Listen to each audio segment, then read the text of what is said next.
Hi, everyone. Thank you so much for joining us again at Limitless edX. And today is episode number 4 with myself, Andrea Harris from Bloom at Home Learning, and I'm here with Jeannette. Hello, everyone. This is Jeannette from the founder of Refound Ed. I'm so glad you're joining us today. And we have an extremely special guest, Delisa Abraham from Faith and Sparkles Worlds. We're so excited for her to share her background. So take it away, Delisa. Well, thank you, ladies, for having me on. I am so excited for today. And to everyone that is listening, welcome and stay tuned because I truly believe this episode is going to be, well, not only my episode, but all the other episodes are going to be full of gems for all of you all the time. So, so I am Delisa Abraham from Faith and Sparkles World, and Faith and Sparkles World is a mother-daughter duo. The company is with myself and my daughter. My daughter's actually the founder. I'm the co-founder. I co-found, and my expertise is in leadership, business consultation, leadership, and speaking. What else is there? Oh, as well as publishing, because my daughter writes books. So now I have to publish books as well. So we do all the things at Faith and Sparkles World. I love it. You wear a lot of hats. Too many hats, yes. Perfect. Life That's of a so startup. well, as we're just going to wing it today and like ask you questions as all of your expertise comes up. I love your vast background, Delisa. And I know mentioning publishing and how your daughter is the founder of the company, maybe you could talk a little bit more about that as well. I find it so fascinating, and I love that you encourage her so much to be a little entrepreneur and to just like step fully into her gifts.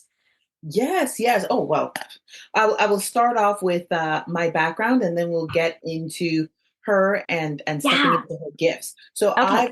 I served in the military for many years. I was in both Army and Navy. I served for close to 14 years of my life. So that's a lot of years. And so I taught leadership in the military. I was a leader. I went on tour and you know led teams. So being a woman is already challenging enough in a male dominated space, but then being a woman of color and then being a woman that um, wants to use her voice, right? That in itself, these trifectors, it, it takes a lot of work to go through that process, but I'm really and honestly grateful for my time there. And once I retired after my last tour, I was like, I'm done. That's it. I couldn't do it anymore and ended up working in corporate. And in corporate, I worked for CEOs and senior execs as an executive administrator. So it was really great to see how not only men were leading, but women as senior VPs, senior legal teams, how they were. And I found that a lot of the time, yes, they had a voice, yes, they had all of these things, but then they also have families and husbands and all of the other stuff that they need to deal with. So even just seeing themselves as a leader, they didn't necessarily like that term. And that doesn't go for everyone. There are some who do call themselves leaders, but there are so many who don't necessarily do call themselves that because they're just in doing their work and they still have to go home and continue to do that work. And I didn't like that too much. I said to myself, there must be a way. And once I had my daughter, Faith, I thought I would go back because I was working for a company that I really, really love. I was in a great position, you know, all the things. But I didn't want to leave her in the hands of someone else. Not that there's anything wrong with that. Everyone has their own decisions. But I said to myself, I want her to be able to at least walk. And then it became let her talk first because you never know what's going out there. And because of my educational background, which I have a BA in humanities, a postgrad in research, a postgrad in entrepreneurial development, as well as executive C-suite coaching certification that gets renewed yearly. Uh, that led me into thinking, okay, where is she going to go? What school is she going to go be at? what's the best school? Why is it the best school? What's like, I was that parent. It's not a That's helicopter amazing. parent. Yeah, it's not a helicopter parenting. It's really just called doing your research. You know what? Absolutely. And your educational background, right? You're constantly learning. What parent doesn't want to learn who is going to be in charge of their child? Not in charge, but around their Yes, child and rearing yes, them during the day when you're working. So exactly. kudos. Yeah, so I did that while I was pregnant. And once I had her, as I said, it was like, nope, I'm going to stay home. And then I just was like, I'm done. I just knew I didn't know what I was going to do. I'm like, I'm done. I can't do this. I need to be with her. And I'm very grateful for the opportunity that I was given to be able to be home with her because I'm a single parent. And it's Mhm. even if you're a single parent or there's both parents in the home, it is still challenging being at home with a child because now there's income loss that's happening. So all of these different factors needed to be factored in, which can be very stressful. But that time with her, based on my experience, based on my education, I took time to cultivate her mind and cultivate her spirit from the womb and then after when she was born. So yeah, there my house was filled with lots of meditative music and affirmations. Not just to say that I was doing it, and these things weren't posted because I was not online to that Mhm. degree. I wasn't showing any of those things, and I still don't show those things. But that really was just my calling, learning how to bless her every day, pray for her, because I wanted to make sure. And at this time, I wasn't thinking homeschooling. If she's going out there, I want the teacher to be the teacher she needs in her life that's going to support her growth, that's going to uh, guide her, protect her. I wanted the volunteers at the school, the principals at the school, the janitors at the school to treat her with kindness and respect. And I know this might sound very far fetched, but this is where your work as a parent, a spiritual work, your prayers take effect because you have to do all of that, daily as it compounds, kind of like a financial like compounded interest. Because when it was time for her to enter into school at 2.5, she was at a Montessori school. The teachers in them, they were nice, and it wasn't just being nice. I was like, okay, this is where you need to be. Like, you just know everything just was in alignment until it wasn't. But that's essentially my background and how I used leadership from my past into my home and how I brought it into the home.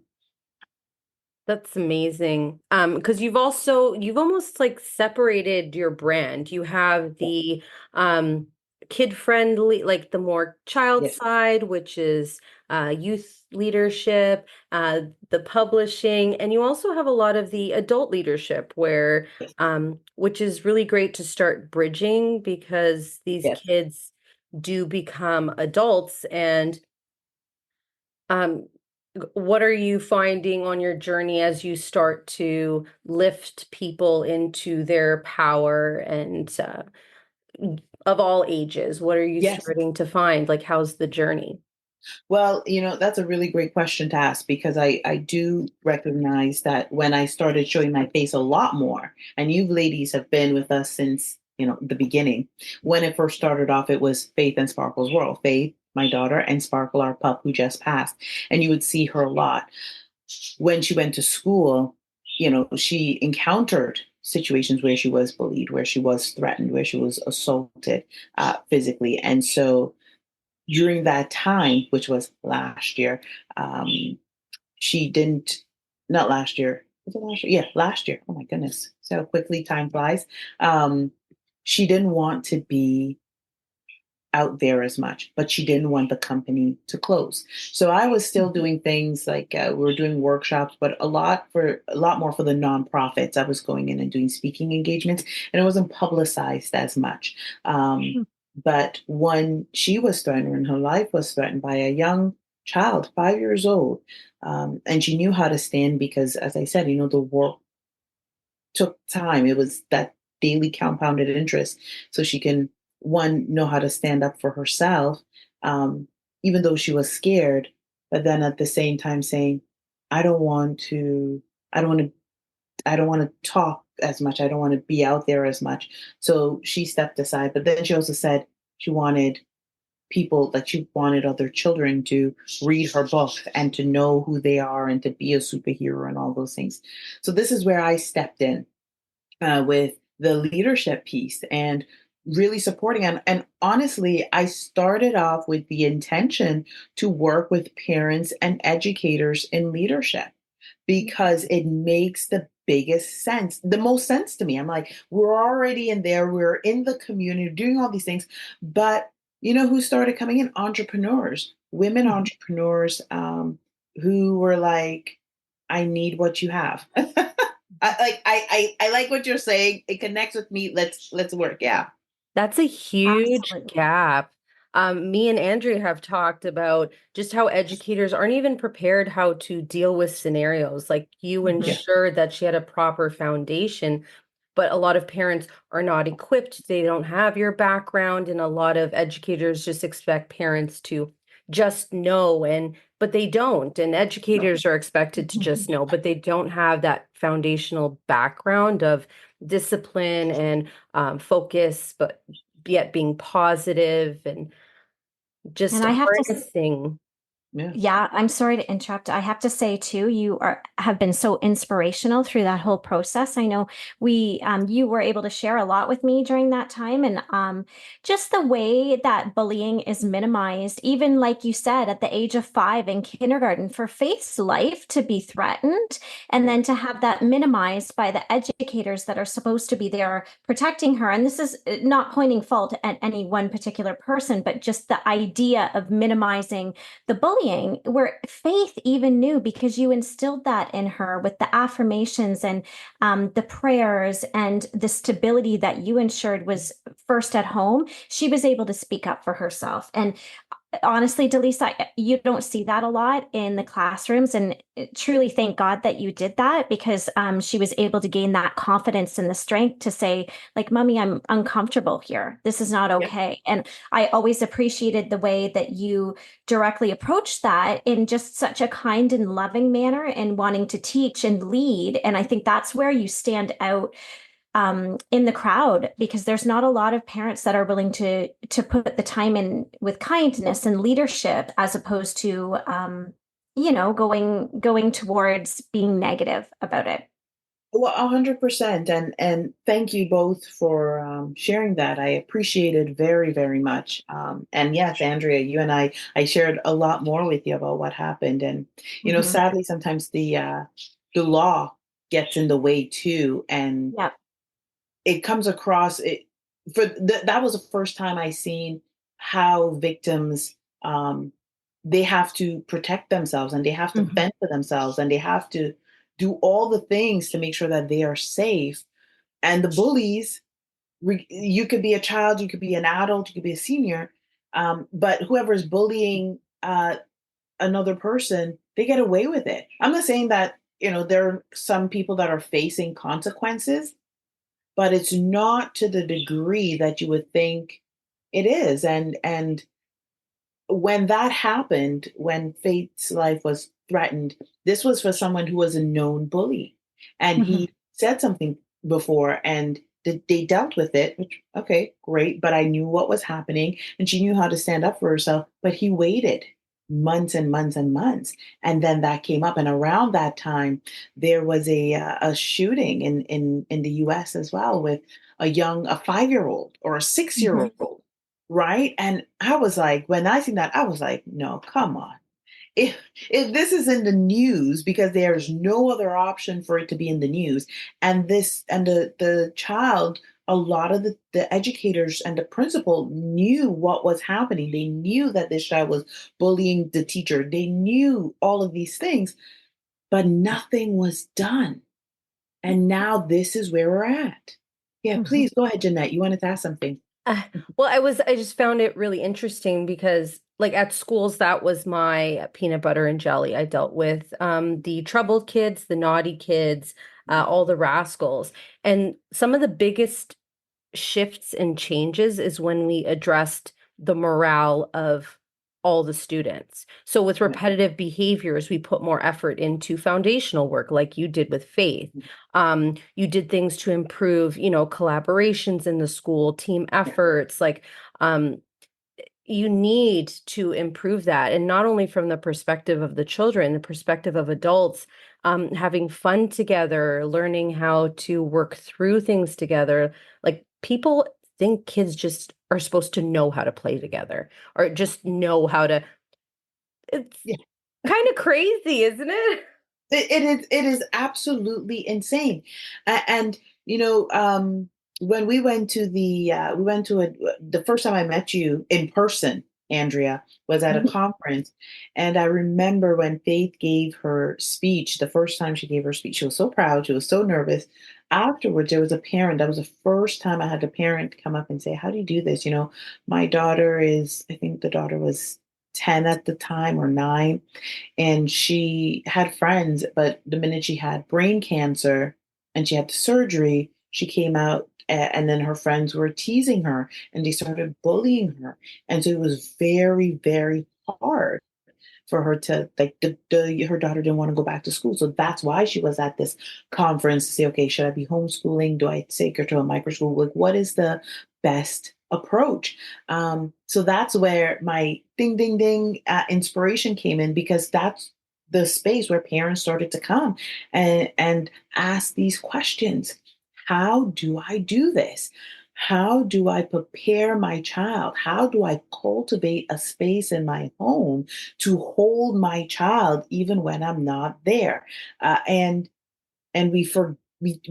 most people now may not fully understand or recognize what we think about, what's in our hearts, that comes out in the home too. And that's the atmosphere, that non-physical atmosphere, right? The ether world, that is what is pulsating and vibrating. And so, because if that is vibrating, this is how your children will feel safe with you. This is when they might feel scared. This is when they might feel whatever it is that they might feel. And uh, so after that time, we went to another speaking engagement where Faith was the head speaker. I just assist by asking questions sometimes. Sometimes I have to ask her questions to pull it out. But she was invited to a military base and to speak. And so that's where we found it. And she was playing with the kids that were there, because some top officials were there and their kids were there, their spouses were there. And there were these two young boys who were, one was preteen, the other one was teenager. And they were like so close. Their parents were so close to losing them, because one was bullied for like almost 2 years and the parents had no idea. And he was just ready to say, he was at the point where, like, I'm done. I can't anymore. And so when Faith was speaking about her experience, we saw, like, they were playing in the beginning. He had to get up and leave. And then of course the older one, he was a bit more like ready to talk. He asked her some questions so she can feel a bit more comfortable. But afterwards, the parents were saying, my son was my both my boys were bullied. I have no idea how do you get them to open up to you, right? And I was like, what do you mean? Like, for me, I was in shock, because I just assumed that as parents, we're training, as I mentioned, the compound effect daily, not only praying over your children, but speaking life over them and asking them the questions. Who were you kind to today? Who was kind to you today? Just those simple questions can tell you so very much. And then asking them, oh, well, I wasn't kind to anybody. Oh, really? Why not? What happened? Right? That doesn't mean you have to be nice to everybody or please everybody or do anything. All you're asking them is saying, "Oh, did you hold a door for somebody?" That means there's kindness. Maybe like a student coming in, or did you tell your teacher good morning? I don't know, whatever. Something as simple as this.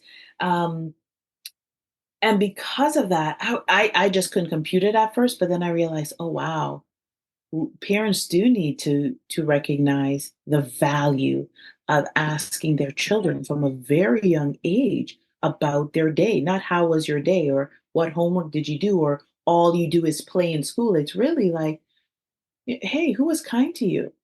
Oh, who did you play with? I played with Johnny. Oh, you didn't play with Johnny yesterday. How come you play with Johnny today? Did you ask him? Did he ask you? Right? And you start asking these questions. Or when they see something on the TV station or on the YouTube channel, most of the time we're around, we're seeing it.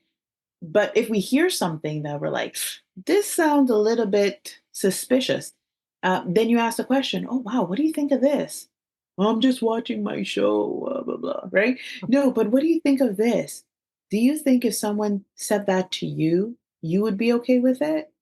No, it would hurt my feelings. So why is it okay to listen to it? Because if you listen to it, you see it happening to someone else, you're not going to do anything about it.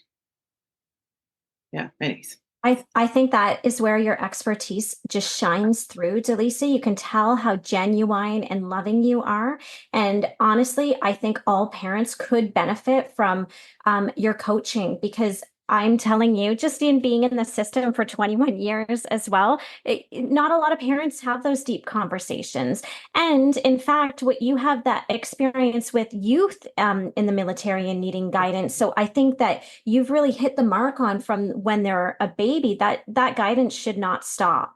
There's so many kids you hear about nowadays. Bullying is one of the number one reasons parents are pulling to homeschool because it's so rampant and there is very, very little being done in the school system. So I think that what you are able to share and teach others through your experience has been essential. And I would love to hear more about your teachings on boundaries as well. I think that's a huge topic right now. And Yeah. you've really excelled at being able to teach that at all sorts of different levels in children and teens. Oh, wow. Thank you so much. Well, we all need our boundaries, don't we? We do. Yeah, I grew up in a time, and sometimes I tell people, I'm like, listen, I'm an old gal, okay? Like, not in a bad way. Like, I'm vintage. That's a new word, vintage. I'm vintage. So I didn't have the luxury of, you know, of having a voice at my time. It was do as you're told, do as this is what I say, do as I say, not as I do. You have no voice, you're not a woman, you're only a child.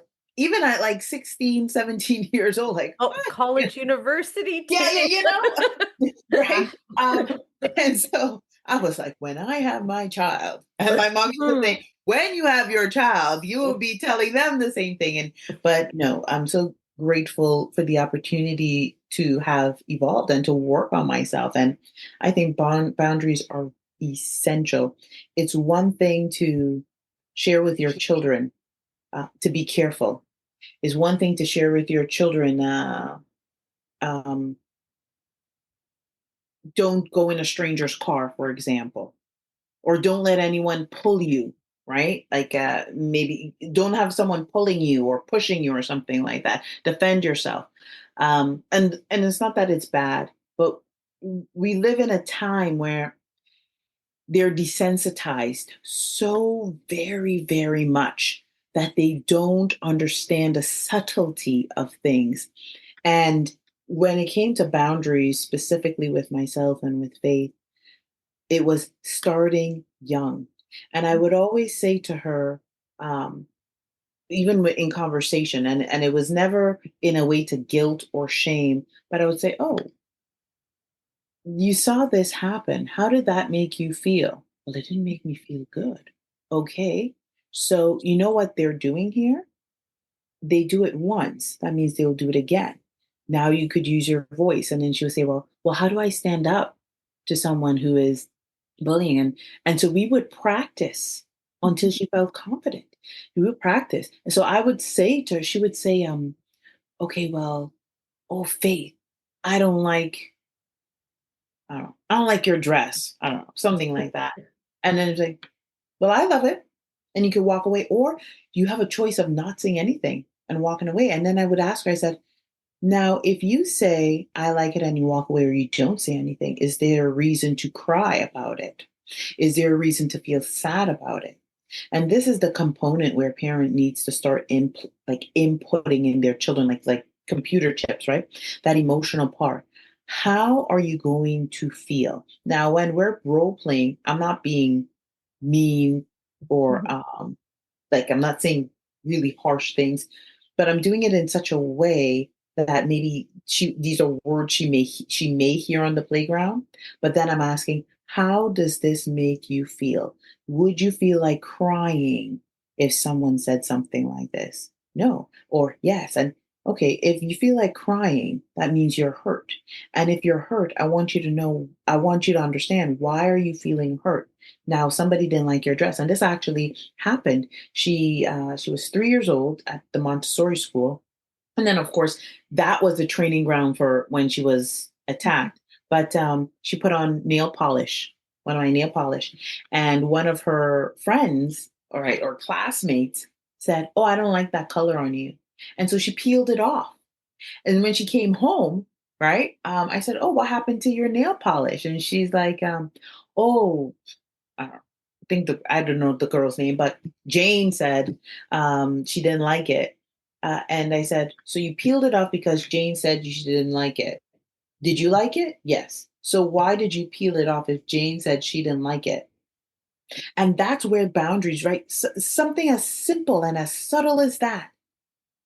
People, you may not think that, but here she right away, 3 years old. I want to please someone. Even though I like this, I wanted to please someone. And so I repainted her nails, even though I was not into nail painting for kids. I like, that's not just my thing. The reason why her nails were painted in the first place is because I just got a new set like at home, and Yeah, I tested Excited. that on her hand. Yeah, yeah, yeah. So she was so I love excited. it. And so yeah.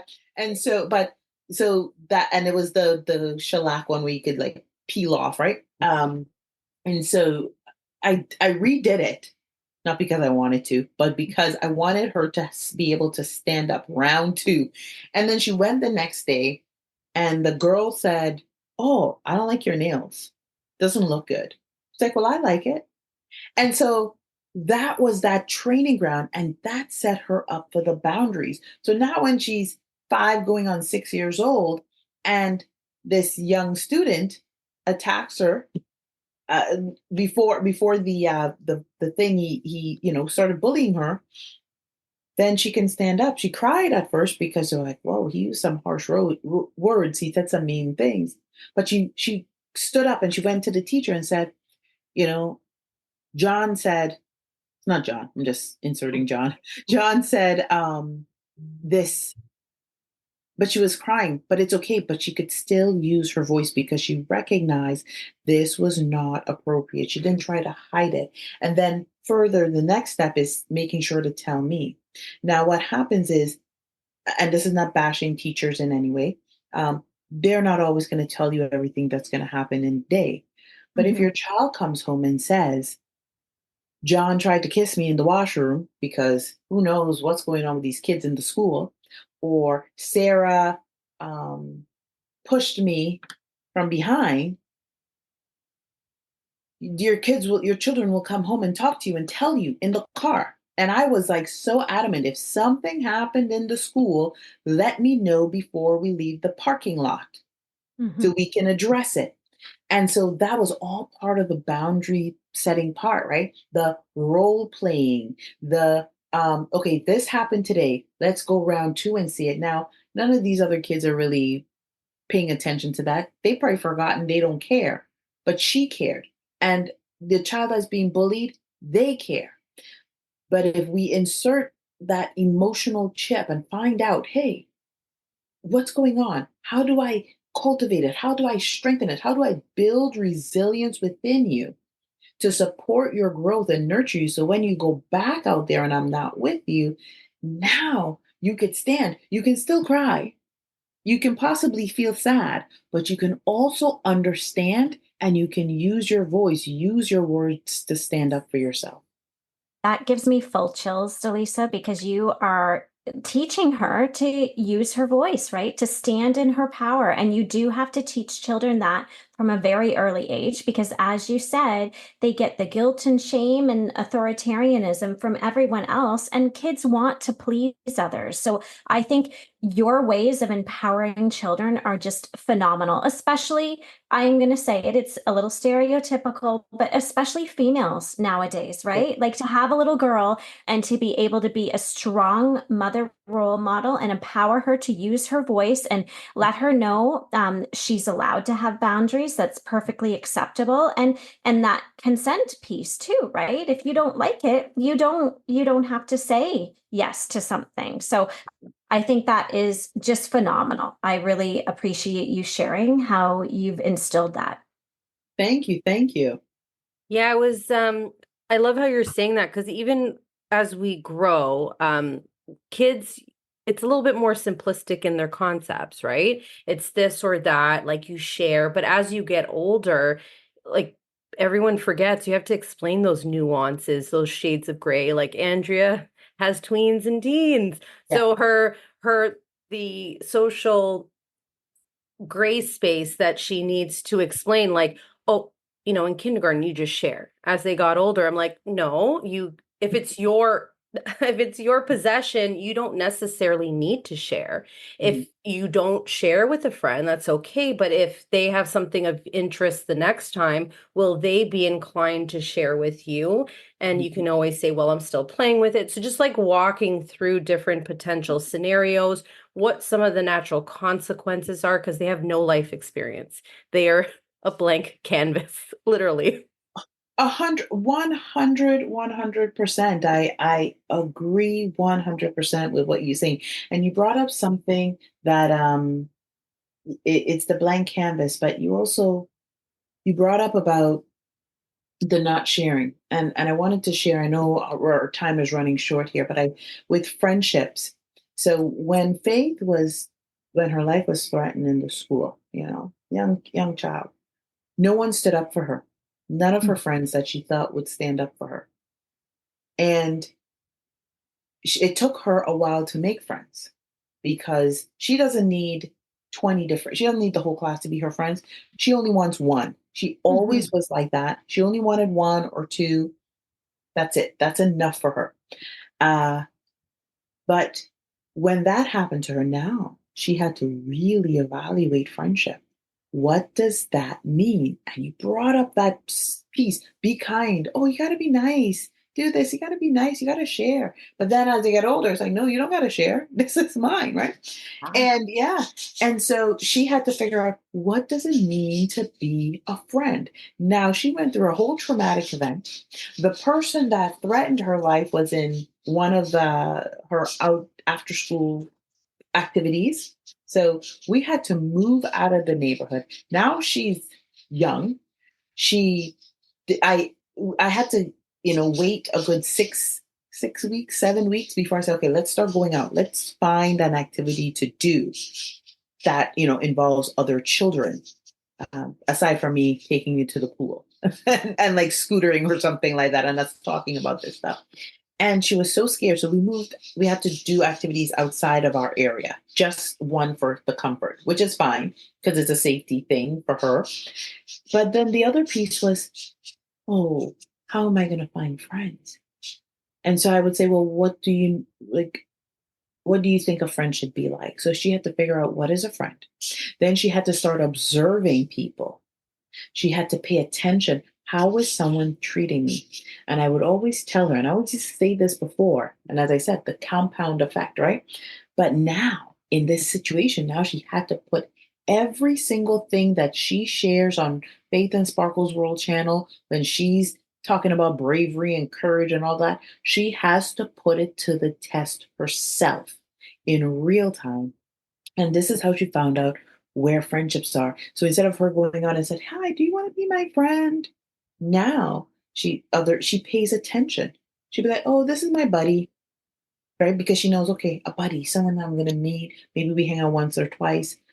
Friends, I know what friends are, but then how do I know if you're a true friend? Because she had friends before in her different places, and she would do things with them outside of school. So she was like, no, we're really friends because we went skating together, we went this together, we had our play dates outside of school. So this is true friendship. But this happens. And I was like, how is this really real?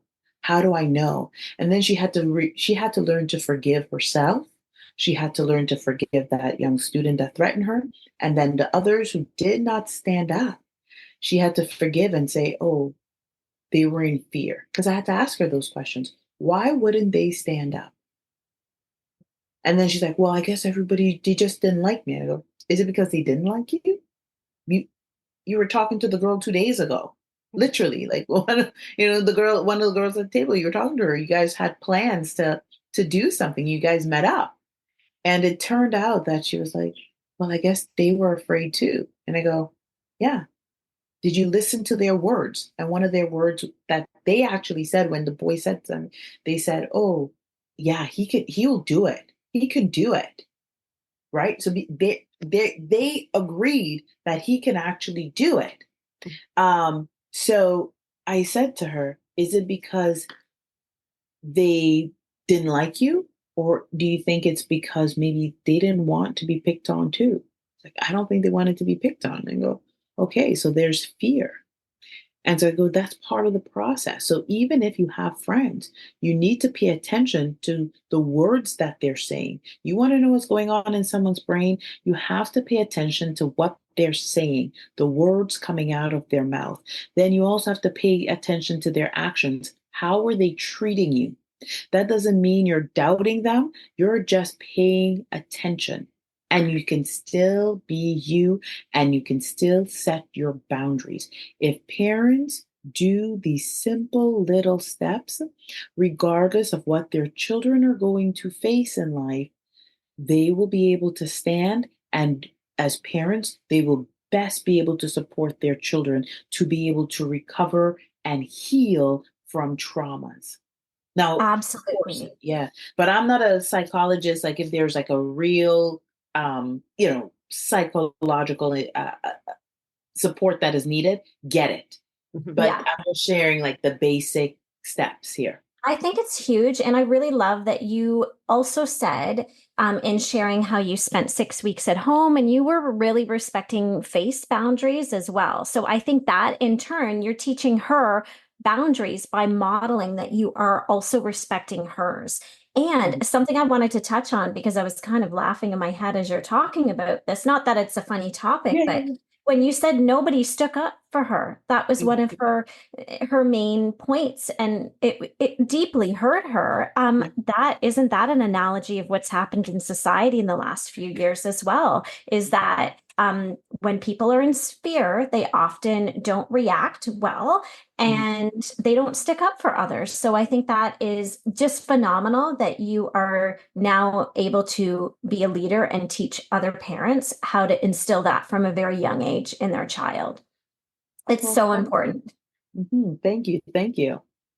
And I remember in some classes, I told kids that if everybody can just stand silent or stand like against or say nothing to the bully, what happens if you actually all stand together? After Mhm. saying it enough, they started supporting. Because I used to explain that you can be understanding from, the bullies probably being bullied and they need to learn something new, but you can also be part of the solution and say, as a together as a unified front, what you're doing is not okay. We're not going to accept this.